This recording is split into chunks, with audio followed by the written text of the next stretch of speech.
तो आज मैं एक्सप्लेन करने वाला हूँ 2024 में आई हुई वुल्फमैन मूवी को, जो कि 1941 में आई हुई वुल्फमैन का रीमेक है, जिसके राइटर और डायरेक्टर है ली वैनेल।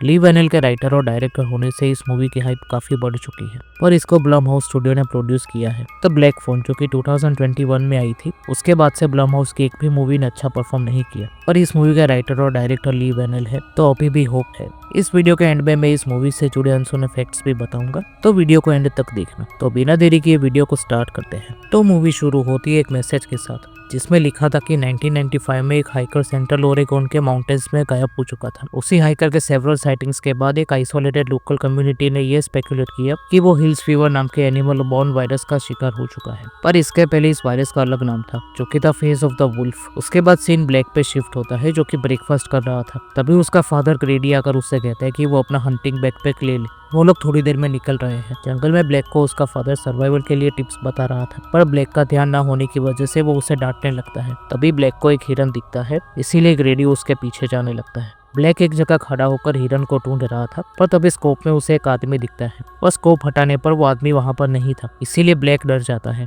क्योंकि ब्लैक ग्रेडी से अलग हो चुका था। पर तभी ग्रेडी आकर उसे डांटने लगता है, पर तभी उसको कोई आवाज आती है, इसीलिए वो ब्लैक को सेफ प्लेस पे जाके छुपने को कहता है और ग्रेडी भी ब्लैक के साथ वहां चला जाता है। वही क्रीचर उनके पीछे ही था और वो सीढ़ी चढ़कर ऊपर आता है, पर अंदर नहीं जाता। पर क्रीचर के सांस लेने की वजह से ग्रेडी के फादर को पता था कि वो वहीं पे है, और ग्रेडी के गोली चलाने पर वो क्रीचर वहां से भाग जाता है। पर वो क्रीचर आसपास ही था, इसीलिए ग्रेडी स्कोप खोलकर देखता है, जिसको वो क्रीचर दिख भी जाता है। इसीलिए ग्रेडी गोली चला देता है, पर वो क्रीचर बच के भाग जाता है। उसके बाद ग्रेडी ब्लैक से कहता है कि हमें रात होने से पहले घर चले जाना चाहिए। घर जाने के बाद ग्रेडी डैन के साथ फोन पे बात कर रहा था। यहाँ पर डैन की वॉइस डायरेक्टर ली वैनेल की है, इसने उनकी आवाज पहचान ली थी, कमेंट्स में बताना। ग्रेडी डैन से कहते हैं कि उसने फेस ऑफ द वुल्फ को आज देख लिया है और वो ब्लैक के पीछे था, इसीलिए ग्रेडी उसे खत्म कर देना चाहता है, पर डैन को उसके साथ आना होगा। पर ये सारी बातें ब्लैक सुन लेता है। ब्लैक से कुछ आवाज हो जाती है, जिससे ग्रेडी पीछे मुड़ता है। उसकी वजह से ब्लैक वहां से भाग जाता है और ये था इस मूवी का इंट्रो। तभी सीन शिफ्ट होता है और अब 30 इयर्स का टाइम स्किप आता है,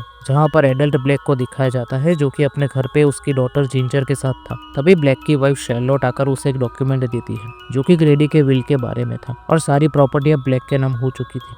यही बात वो शैर्लोट को बताता है, इसीलिए जिंजर ब्लैक से पूछती है कि क्या वो सैड है, तो ब्लैक कहता है कि हाँ शायद। पर ब्लैक ने काफी समय से उसके फादर से बात नहीं की थी, पर जब उसे पता लगे कि अब वो कभी उनसे बात नहीं कर पाएगा, तब उसे फील होता है कि वो उनसे बात करना चाहता है, और ये कन्वर्सेशन यही खत्म हो जाता है। अगले दिन ब्लैक लंच टाइम में शैर्लोट से मिलने जाता है।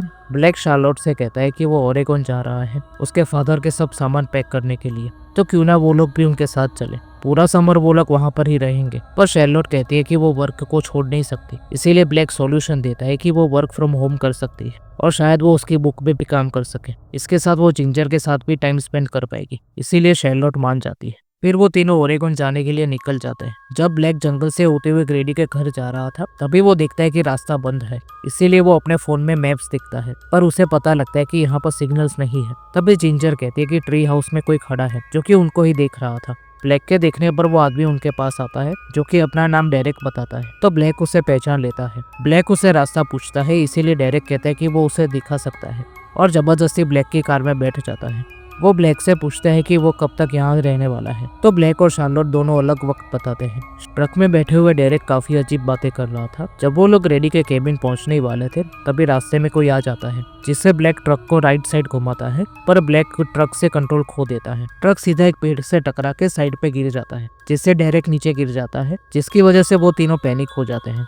उसके बाद ब्लैक शार्लोट और जिंजर को ट्रक के ऊपर चढ़ जाने को कहता है। ब्लैक भी वहां पर जाने के लिए निकल रहा था, पर ट्रक के साइड में वही क्रीचर आ जाता है, इसीलिए ब्लैक दरवाजा बंद कर देता है, पर वो क्रीचर आकर विंडो को तोड़ देता है। बाद में वो क्रीचर डेरेक पे हमला कर देता है और डेरेक को वहां से लेकर चला जाता है। क्रीचर के जाने के बाद वो तीनों ब्लैक के घर की तरफ निकल जाते हैं, पर वो क्रीचर उनके पीछे ही था, पर जल्दी से वो तीनों घर के अंदर चले जाते हैं। उसके बाद ब्लैक बेसमेंट में जाकर लाइट्स ऑन कर देता है। उसके बाद ब्लैक जिंजर को सोने जाने को कहता है और सुबह होते ही वो लोग निकल जाएंगे। थोड़ी देर बाद ब्लैक सोफा पे से खड़ा हो जाता है, पर जिंजर उठकर उसे कहती है कि वो वहां से ना जाए। फिर जिंजर उसे डेरेक के बारे में पूछती है, तो ब्लैक कहता है कि मोस्ट लाइकली वो खत्म हो चुका है। जिंजर चिंता में थी, इसीलिए ब्लैक कहता है कि कुछ भी हो जाए वो उसे प्रोटेक्ट करेगा। उसके बाद ब्लैक जाकर मेन डोर बुकशेल्फ से कवर कर देता है, ताकि वो क्रीचर अंदर ना आ सके। उसके बाद ब्लैक को एक रेडियो दिखता है, जिसे ऑन करके वो हेल्प मांगने की कोशिश करता है।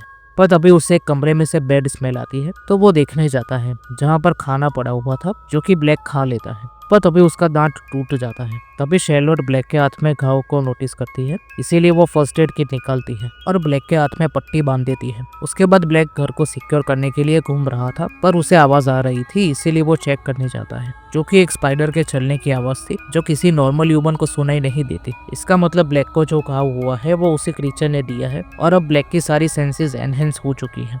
उसके बाद ब्लैक बाहर आता है क्योंकि उसे क्रीचर की आवाज आ रही थी, जो कि उसके घर के पास आ चुका था। ब्लैक दरवाजे के पास जाता है, पर वो क्रीचर दरवाजा तोड़ के ब्लैक का पैर पकड़ लेता है, पर शर्लोट हथौड़े से उस क्रीचर के हाथ पर मार के भगा देती है। ब्लैक अंदर आकर बैठ जाता है, पर थोड़ी देर बाद वो बेहोश हो जाता है। जब ब्लैक को होश आता है तब वो शर्लोट की आवाज सुन पाता है, जो कि बेसमेंट में थी। इसीलिए ब्लैक बेसमेंट में जाता है, जहाँ पर शर्लोट रेडियो पे हेल्प मांग रही थी और ये भी बोलती है कि उसके हस्बैंड को क्रीचर ने काट लिया है और अब वो वियर्ड बिहेव कर रहा है। तभी शर्लोट उसके पीछे ब्लैक को नोटिस करती है, जो कि अब काफी अजीब दिख रहा था। इसीलिए वो उसे ऊपर ले जाती है और उसे पेन और पेपर देती है, जिसपे ब्लैक लिखता है कि वो खत्म हो रहा है। अब शर्लोट जो भी कुछ बोल रही थी वो ब्लैक को समझ नहीं आ रहा था। तभी शर्लोट नोटिस करती है कि ब्लैक के हाथ से खून बह रहा है, इसीलिए ब्लैक वो पट्टी हटाती है, तो उसे पता लगता है कि ब्लैक का हाथ अब सड़ चुका है।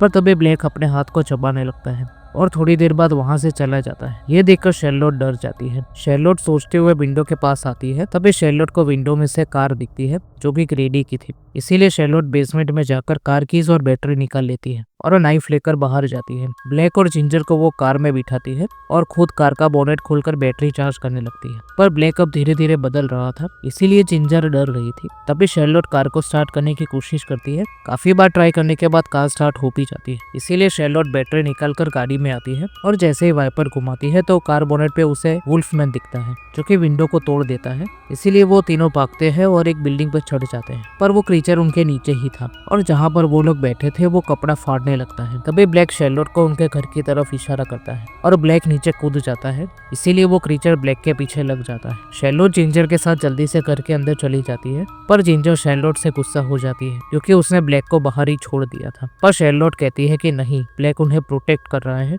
थोड़ी देर बाद ब्लैक वापस आता है, जो कि अब काफी बदल चुका था और वो अपने आप से कंट्रोल खो रहा था। अब ब्लैक शर्लोट पे हमला कर देता है, पर ब्लैक खुद को रोक लेता है।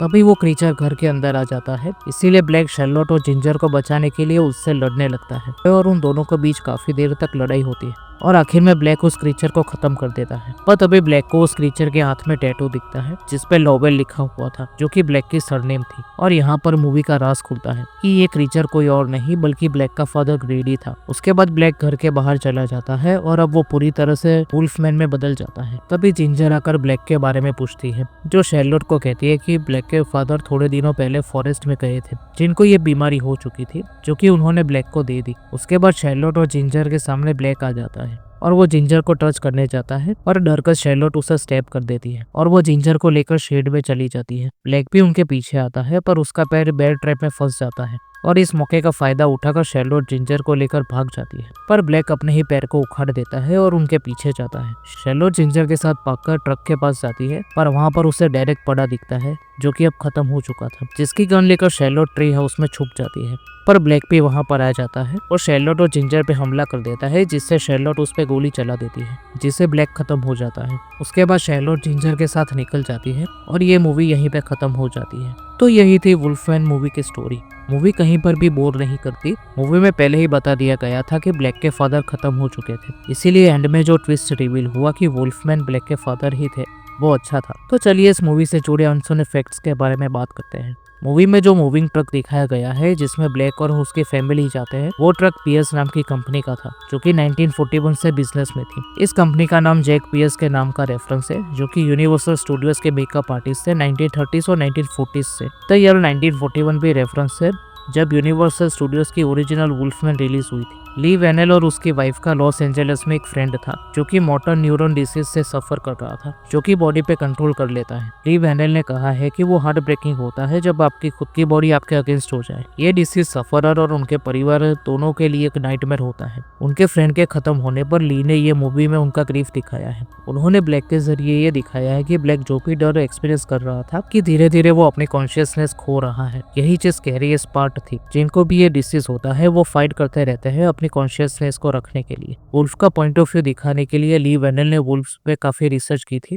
कि how they see the colour of their eyes. ली ये भी सोच रहे थे कि एनिमल्स कैसे सुनते होंगे। मूवी में एक शॉट था जहां पर ब्लैक का पॉइंट ऑफ व्यू दिखाया जाता है, जहां पर वो कलर्स को डिफरेंट तरीके से देख रहा था और उसे शार्लोट की आवाज पे कीपरिश सुनाई दे रही थी। ये सीन काफी बढ़िया था जहां पर ब्लैक और शार्लोट का पॉइंट ऑफ व्यू दिखाया जाता है। क्रिस्टोफर एबॉट जो कि ब्लैक का रोल प्ले करते हैं, उन्होंने कई घंटों तक वुल्फ की वीडियोस देखी थी क्योंकि वो वुल्फ की बॉडी लैंग्वेज को जानना चाहते थे। जब ब्लैक वुल्फ में ट्रांसफर हो रहा था तब वो धीरे धीरे ह्यूमन लैंग्वेज समझने की शक्ति खो रहा था और मूवी में ये दिखाने के लिए डायलॉग्स को रिवर्स में प्ले किया गया था। तो यही थे कुछ अनसुने फैक्ट्स वुल्फमैन मूवीज। वीडियो पसंद आए तो वीडियो को लाइक करके चैनल को सब्सक्राइब करके बेल नोटिफिकेशन को ऑल पे सेट कर लेना ताकि जैसे ही वीडियो है आपको नोटिफिकेशन मिल जाए। तो मिलते हैं अगले वीडियो में।